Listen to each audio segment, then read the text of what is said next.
భారత్ జోడో న్యాయయాత్ర చేస్తుండగా హఠాత్తుగా బీజేపీ గుండాలు గుంపులుగా వచ్చి భారత్ జోడో న్యాయయాత్రలో పాల్గొంటున్న వాళ్ళని మీద దాడులు చేసి వాళ్ళను గాయపరచడం జరిగింది.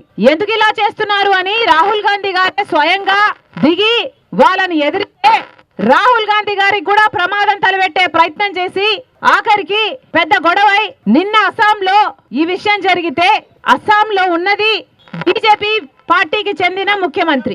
మరి ఇప్పుడు బీజేపీ పార్టీ అధికారంలో ఉన్న రాష్ట్రంలో కనీసం ప్రశాంతంగా శాంతియుతంగా ప్రజల కోసం చేపట్టిన ఒక యాత్రని కూడా చేయనీయకపోతే దీన్ని ప్రజాస్వామ్యం అంటారా అని మోడీ. షర్మిల గారికి దాదాపు ఇన్నిసార్లు వచ్చింటారు, ఇడుపుల పైకి వచ్చారు. ఆ రోజు ఏం కనపడలే ఆమెకి, ఆ రోజు ఏం కనపడలే. ఆంధ్రప్రదేశ్లో అరాచకాలు కానీ అవినీతి కానీ మణిపూర్ ఇష్యూ కానీ ఏం కనపడలే. ఆమె ఆంధ్రప్రదేశ్లో కాకుండా ఎక్కడి నుంచైనా మాట్లాడుండొచ్చు. నిన్న మొన్ననే కనపడుతున్నాయి ఆమెకు సమస్యలు, నిన్న మొన్నటే కనబడుతున్నాయి షర్మిల గారికి సమస్యలు. అంటే కాంగ్రెస్ పార్టీలో చేరిన తర్వాతే కనపడుతుందమ్మా మీకు, అంతకుముందు ఏం కనపడలేదా? ఆంధ్రప్రదేశ్లో 4 సంవత్సరాలకు ఇదే జరుగుతుంది. ఆ రోజు ఎందుకు ప్రశ్నించలేదు మీరు? ఆ రోజు ప్రశ్నించుంటే మీరు ఈరోజు ప్రశ్నించే ప్రశ్నకి ప్రజలు మిమ్మల్ని నమ్ముండేవాళ్ళు. ఇది కేవలం ఆమె విమర్శించాలని చెప్పి విమర్శిస్తుంది తప్ప భారతీయ జనతా పార్టీని మణిపూర్లో అంట అక్కడ 2 తెగల మధ్య గొడవలు జరుగుతున్నాయి, 2 తెగల మధ్య గొడవలు జరుగుతున్నాయి. నువ్వు తెలుసుకొని మాట్లాడు.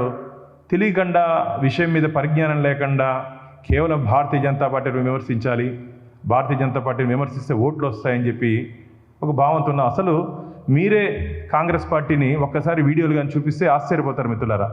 కాంగ్రెస్ పార్టీని తిట్టిన తిట్టలేదు. ఈరోజు ఎత్తి బుధాన వేసుకున్నారు. నీ స్వార్థం కోసం, నీ స్వార్థ రాజకీయాల కోసం, నీ రాజకీయ భవిష్యత్తు కోసం నీవు ఊసరి వెళ్ళి రాజకీయాలు ఆడుతున్నావు తప్ప ప్రజలు నీ మాటలు నమ్మే పరిస్థితిలో లేరు.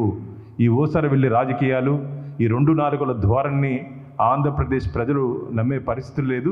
సరే, కాంగ్రెస్ అంటేనే భస్మాసుర హస్తం, ఇంకో హస్తం యాడ్ అయింది దాంట్లో.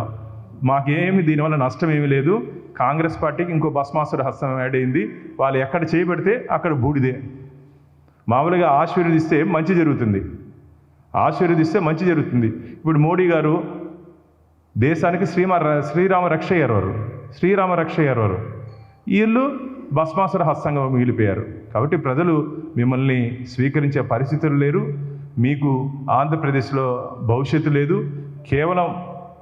కేవలం స్వార్థ రాజకీయాలు నడపడానికి మీరు వచ్చి ఈరోజు భారతీయ జనతా పార్టీ విమర్శిస్తున్నారు. కానీ రాజకీయ పార్టీలో ఎవరన్నా చేరొచ్చు, ఎవరన్నా రాజకీయ పార్టీ పెట్టుకోవచ్చు, దానికి మాకు అభ్యంతరం లేదు. కానీ మాట్లాడే ముందు విషయాలు తెలుసుకొని మాట్లాడితే, విషయ పరిజ్ఞానంతో మాట్లాడితే బాగుంటుందని చెప్పి షర్మిల గారికి కూడా భారతీయ జనతా పార్టీ తీవ్రంగా హెచ్చరిస్తోంది.